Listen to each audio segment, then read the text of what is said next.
Hello everyone and welcome back. In this guide, we'll see how to download and install the iHappy dating app. First of all, go to the store if you're using iPhone or Google Play Store if you're using Android.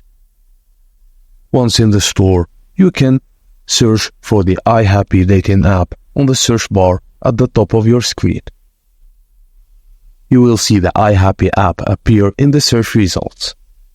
Tap on Install button and wait for the download process to complete. And once it happens, the app will automatically get installed. You can click on Open to directly launch the app.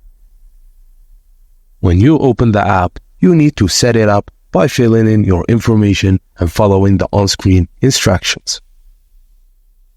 And there you go. You've successfully downloaded the iHappy dating app on your smartphone, whether it's Android or iPhone. You are now ready to start meeting new people on this app. And that's it, guys. As simple as that. Thank you for watching, and I will see you on the next one.